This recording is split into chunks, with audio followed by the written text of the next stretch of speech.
Якутск – стариннейший город Сибири. Такой запах дерева, свежешпилиного дерева. Ой, как прекрасно было. Какие были красивые, роскошные, просто красивые деревянные дома в центре, да. Того Якутска, вообще города Якутска, как такой, уже не будет. Подумал, вот как надо проникать в вагон. Американские настоящие иностранные джинсы стоили очень дорого, почти полторы зарплаты инженера. Влюблялся в красивых девушек. Мне хотелось посмотреть, в какой нашей союзной республике живут самые красивые девушки.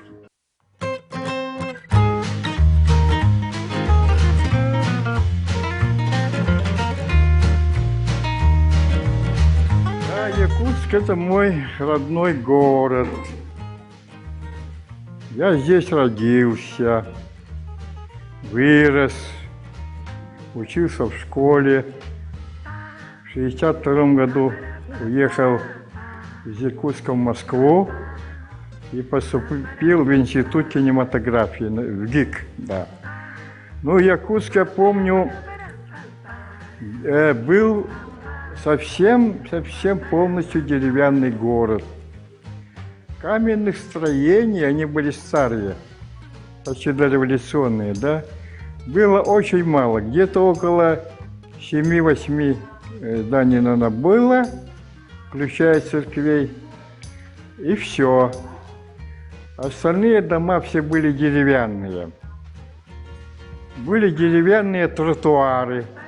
По обе стороны, значит, улицы, деревянные тротуары, деревянные были заборы, да, и было такое какое-то ощущение, как будто уют такой был, да, что ты вот все дышит вокруг тебя нормально, все хорошо, не как в каменных джунглях, как говорят у нас, да, каменных городах, где только камень, бетон, это стекло, железо, вот это действует на человека тоже, я бы сказал, хуже, чем дерево. А дерево живое. Были такие вот чурки вместо асфальта, вот такие были торцовые, называются, чурки, да? Вот. И когда вот вылаживали чурки, меняли, через какое-то время меняли чурки. Я помню вот этот наш проспект Ленина, он тогда назывался Большая улица, да, сначала. Вот. И вот идешь по этой Большой улице, ага, и такой запах дерева, свежешпилиного дерева, ой, как прекрасно было. Вот такие воспоминания. Ну, потом уже со временем, начиная уже с 50-х годов, начала уже стали ставить каменные дома. Потихоньку стали разрушать все деревянные дома. А какие были красивые, роскошные, просто красивые деревянные дома в центре, да, с резьбой. Наличники, вот это все, даже ворота, калитки, фронтоны, все было из этих самых вырезанных с узорами дерева. И кое-что сохранилось вот это, от этой красоты, только сейчас залогом. Там стоит дом Лепсикова, с резьбой тоже, да? Прекрасный дом по архитектуре. Вот таких домов в центре было много. Были даже старые двухэтажные деревянные дома с балкончиками, с крылечком, с перилами. Ой, все это ушло, как говорится, в прошлое, было уничтожено. И что плохо, и вот я бываю во многих сибирских городах, там в Иркутске, Хабаровске, Омск, Томск, как они все это деревянную свою богатство русское сохранили. В Улан-Удэ, например, я в прошлом году был. Деревянные дома стоят в центре, и никто их не убирал. И они рядом стояли каменные дома, а деревянные красивые, большие сохраняли. А наши, простите меня, дураки нашей власти, чиновники, все под бульдозер, все смели, потому что была так называемая глупая, так называемая поквартальная постройка. Поквартально значит, квартал стоит, надо все снести полностью, потом построить каменные дома, да? Потом дальше идут, второй квартал, третий квартал, и все, весь город был уничтожен. А ведь Якутск – стариннейший город Сибири. Один из первых таких деревянных городов больших, да, в России, в Сибири, это был Якутск. Он старше Санкт-Петербурга и ряда других городов России. Да, и как-то было время, когда уже советская власть уже не существовала, ну, как пограничное было, новое время, перестройка там. И в эти времена вот хотели дать статус города Якутска как исторического города России. Все было принято, и вдруг тут перемены, перестройка, новые времена, 90-е годы, там Ельцин, и все ушло. Так мы и не получили этот статус, а жаль. Я думаю, что можно вернуть этот статус, если мы сохраним свои старые дома залогом, да? Он еще какой-то там, он будет иметь старинный облик свой, дореволюционный, и вот тогда, может быть, мы и получим статус старинного города Якутска. А если полностью уберут залог, уничтожат там все, будет такое вот новые какие-то опять каменные дома, тогда того Якутска, вообще города Якутска, как такой, уже не будет.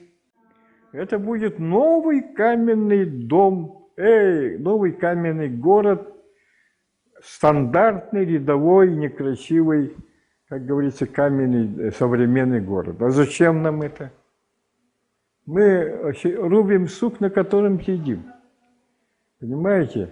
Это то же самое, что, например, если бы стоял бы такой обитый железом старинный такой сундук старинной бабушки, да, куда мы складываем вещи, да, вот. И рядом такой шкаф тоже деревянный резной. Мы заходим, говорим, зачем нам эта старина, и все выкидываем к чертовой матери, покупаем вот такую вот полуфанерную, там вот такую стандартную мебель. А зачем? Разве это красиво? Это никакой красоты нет. Вот это вот никак не понимали ни наши чиновники, руководители, ни архитекторы, ни художники. Как-то все, мы очень многое потеряли. Мне жалко. Да, это мой любимый город. Я об этом Якутске написал 2 поэмы, стихотворения, многое я написал как поэт. Вот, с тоской, потому что здесь и мои друзья, и первая моя любовь, и дедушки, бабушки, все связано с городом Якутском. Вот, и когда я уехал учиться в Москву, я там проучился 5 лет, и за 5 лет ни разу в город свой родной не приезжал, вполне сознательно. Я думал так, ну вот поживу там в Москве 5 лет, приеду, потом, и мне хотелось посмотреть, что же все изменится, да? Какой будет город, какие люди. Вот чисто так философски я хотел посмотреть, практически. Да, и окончив институт кинематографии, я мог остаться работать в Москве, в новой тогда, значит, в Останкино. Телевизионное вот это вот наше большое производство тогда начиналось, телебашню построили высокую, и даже там были вакантные места, намекали, говорят, вы хочешь работать отсюда? Так, это вот, у меня была полная возможность остаться в Москве, даже где-то получить прописку. Это такая возможность была. Но все равно мой город остался в моем сердце, нет. Все равно я вернусь в свой родной Якутск, буду работать на телевидении. Потому что тогда на телевидении не было специалистов, окончивших специальные заведения, кинематографические, телевизионные, только был ВГИК. Я думал, приеду, буду работать. Да. Ну, какое-то вот такое патриотическое у него было чувство. А почему я не приезжал 5 лет так долго, когда учился в Москве? Я вот как закончил, значит, год прошел, я закончил курс и обязательно уезжал бродяжничать по СССР, по Союзу. Мне хотелось посмотреть, как живут наши союзные республики, там наши братья в Прибалтике, в Средней Азии, на Кавказе. Мне было очень интересно и любопытно, да? Поэтому я, между прочим, объездил весь Советский Союз, все союзные республики, да? Бесплатно абсолютно. Абсолютно бесплатно. Как это получилось? Я, значит, такую хитрость придумал. Я приходил на вокзал железнодорожный и проникал, хитрыми путями проникал в вагоны, вот, и уезжал. Потом кочевал из вагона в вагон, смотрел, где свободные места, и где-то свободное место, я там оставался. Таким образом, я объездил в течение 5 лет весь Советский Союз. А как я проникал? Значит, жизнь сама подсказала. Первый раз, когда я подошел на Ярославский вокзал, думаю, как же мне бесплатно рвануть в Горький. Хотелось посмотреть Волгу. Хотелось посмотреть город Горький, сейчас Нижний Новгород. Я тогда так зачитался Горьким, вот детство Горького, да, в людях. И мне хотелось посмотреть, как же жил Максим Горький там в детстве, в юности, да? Там, у него книга есть «Детство», и там все описывается, и мне это было интересно. И тут стою, и вдруг такая толстая русская стоит женщина пожилая, вокруг нее 2 чемодана, какие-то там эти вот сумки, да, она одна, и меня подзывает. Ну, я подбежал, говорит, ой, парень, говорит, помоги мне, пожалуйста, занести в вагон. Я схватил это все, и мы вместе сзади зашли в вагон. Я подумал, вот как надо проникать в вагон. И таким образом я проник туда, она еще меня накормила, и мы уехали. Я доехал до Горького, а потом, приезжая в Горький, ну, надо же где-то ночь уже, вечер, ночь, надо где-то переспать. А у меня денег нет, я студент. Вообще без денег ездил. Я студент, я подумал, эх, надо выехать за город, найти там что-нибудь там, сено, там на свет, летом везде косят сено, да, и выехал за город. Сел на какой-то тоже поезд, доехал до какой-то станции, вышел, ага, и увижу, стога стоят. Я, значит, залезаю на сток и там сплю. Вот таким образом я бесплатно, без гостиницы какой, ночевал. А чаще я ночевал прямо на вокзале. На вокзале, где люди ждут поезда, транспорт. И ночевали там. Сейчас выгоняют, раньше не выгоняли. Вот. Я прямо где-нибудь в укромном уголочке стелил газеты и прямо ложился на этой газете. И рюкзак, у меня был один маленький рюкзак под голову, и вот таким образом я спал, ночевал. Так. Иногда я спал прямо с цыганами. Вот цыганы спят рядом, и я рядом с ними, значит, и с ними, и засыпал так вот. А одежда была такая, у меня были вот тогда в моду входили джинсы, а американские настоящие иностранные джинсы стоили очень дорого, как почти 1,5 зарплаты инженера, в общем, дорогие были тогда джинсы. Я, значит, купил самый дешевый грубый брезент такой, грубый брезент, палаточный. и пошел к одному еврею, значит, который шьет одежду, портному, он рядом с нашим общежитием жил. Вот, я к нему пошел, говорю, пошейте мне, пожалуйста, джинсы, чтобы я все лето в них ходил, и он из этого брезента мне шил джинсы. Потом купил такую дерматиновую, похожую на кожу, как бы черная кожа, да, такую куртку. И все, больше ничего. У меня вот таким образом я ездил по всему Союзу, каждое лето. Да, это были самые чудесные времена моей жизни. Я был в Прибалтике уже, да, объездил все эти города, посмотрел. Кавказ, все Кавказские республики. Мне очень понравился город Баку, красивый такой город у моря. Тбилиси вообще чудесный город, прекрасный. Да, и в первую очередь я поехал, но у меня еще была интересная задача. Я был молодой, холостой, неженатый, влюблялся в красивых девушек. Мне хотелось посмотреть, в какой нашей союзной республике живут самые красивые девушки. Да. Я подумал, ну, конечно, высокие блондинки, там, наверное, это в Прибалтике. Я так и подумал. Наверное, в Прибалтике, я поеду туда. Вот я приехал в Прибалтику, стал ездить по этим... Сначала я приехал в Ригу, потом Таллин, Вильнюс, ну, вот эти большие города, да. Пярну такой был, курортный городок, вот. Вот все эти города приморские, вот. И когда я приехал в Ригу, опять я поздно приехал ночью, да.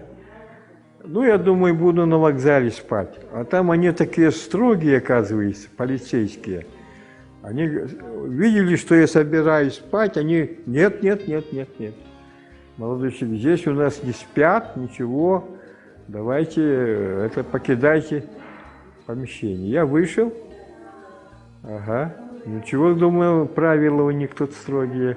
Опять по привычке сел в поезд и уехал за город. Темно так было, дождь еще пошел на краб, там дождливая погода, посмотрим. Я пошел на ощупь, нашел такой маленький сток сена, да, маленький. И там, оказывается, они сага ставят на таких палках. 3 палки делают и прямо набрасывают на них это самое сено скошенное. Ну, я думаю, почти шалаш, туда забрел и заснул. Утром я приехал к своему другу, там у меня друг жил, с которым вместе учился в Авгике, да? Вот он обрадовался мне и спрашивает, а где ты ночевал? Я говорю, ну как где? Выехал за город, ночевал в стоге сена. Как? Он так удивился. Меня потрогал, и ты, говорит, еще живой? Я говорю, а почему? Почему это? Так спрашивает. А потому что у нас, говорит, при Балтии под такими вот, говорит, сагами там эти водятся гадюки. Почти под каждым согом гадюки водятся. И они могли тебя укусить. А я такой, я, говорит, не знаю, говорю. Вот таким образом, ну, смеялись там вообще здорово. Ну, в общем, я Прибалтику, заканчивать надо эту тему, да? Значит, объездил Прибалтику, потом поехал в Среднюю Азию, потом поехал после Средней Азии на Кавказ. Ну, я-то думал, что самые красивые девушки в Прибалтике, да. Что-то я не влюбился ни в одну прибалтийскую девушку. Все они, правда, блондинки, высокие, но что-то меня они не тронули. Ну, они мне показались немножко грубоватые как-то вот они. Ходят как-то. Обаяния какого-то нету, холодные такие, молчаливые. В общем, я не влюбился. Ага. В Средней Азии тоже никого не нашел, можно сказать, красавиц не нашел. На Кавказе тем более, они все какие-то черные. Тоже не влюбился, да. Ага. И когда последним уже у меня осталась Украина, Спасибо. Я приехал в Киев, и на Хрещатик вышел и обалдел. Кругом одни красавицы. Ну, думаю, ёлкина мать, оказывается, вот украинки, у нас самые красивые девушки живут на Украине. Вот таким образом закончилась моя эпопея, мои поездки, мое бродяжничество по Советскому Союзу.